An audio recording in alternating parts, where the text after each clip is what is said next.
The Apostle Femi, Lazarus and Timi Dakolo saga seem to be dragging longer than expected. Timi Dakolo has come out severally to address or to reply Femi Lazarus. But Apostle Femi Lazarus has done some replies, but maybe not directly to Timi Dakolo. But if you ask me, it's also a response, because I'm sure that he must have seen Timi Dakolo's stand or take on this whole gospel musicians charging money and everything saga. Anyways, Timi Dakolo seems to have a little bit of backing from his father, Pastor Flourish Peters, the pastor of the Logic Church, which is the church that Timi Dakolo seems to be going to now. You guys know that if Timi Dakolo is a church boy, he always says that if you followed him for years, you know that he was in House on the Rock for a very long time. So, and also, Pastor Flourish Peters is also a son of House on the Rock.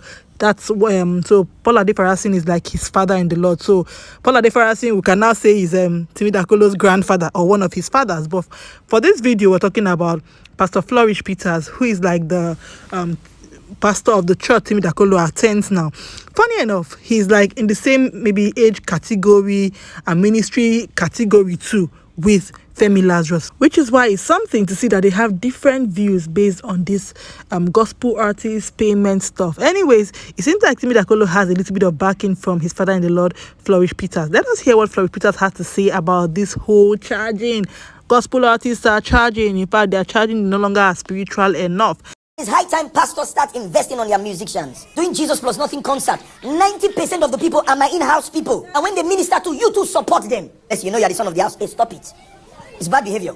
If you can't pay them, be part of their lives. Give them something. Encourage them. Build your musicians. You are complaining that they are charging. Oh, keep your musicians. And then you won't have to.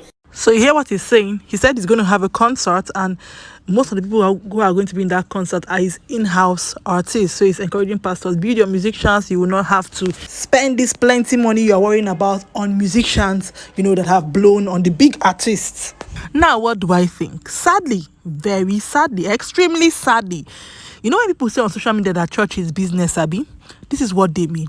Because I've been saying that it's like the body fighting against itself. Now imagine two pastors, you know, who know God, or who claim to know God, you know, bantering on different sides of this whole pay money, don't pay. Now, can they be on different sides? Yes, they are human beings. But the thing now is that there is no week that passes without a popular blog on Instagram sharing something about something a pastor said, mostly relating to money, or in a subtle shade to somebody that had left them or is no longer with the church, just something. Now, it's only Christian religion I see this thing happen. Now, I know that Muslims have different, should I say denominations? I don't know how to explain it. That's because, you know, I was in the north for a while. The thing is that you hardly see Muslims come on social media to tear themselves down like this.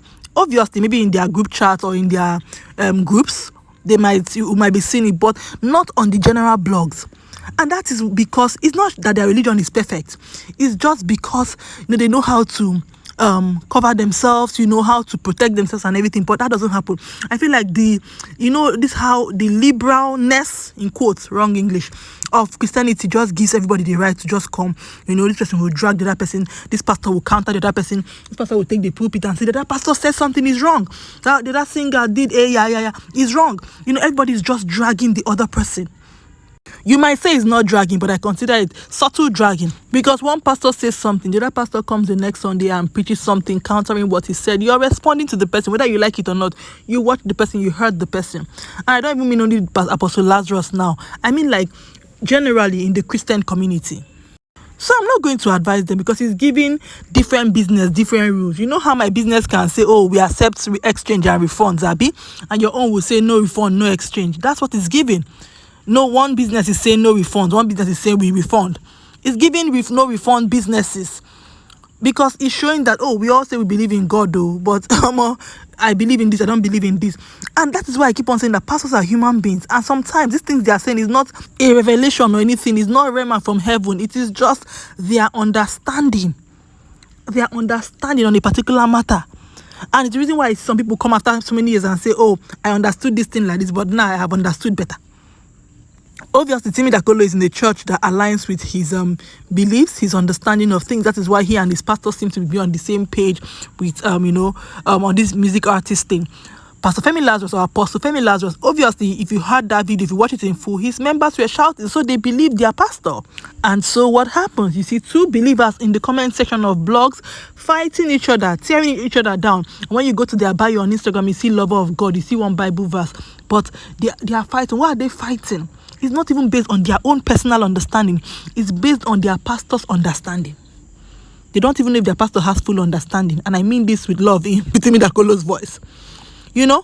So it's just so sad.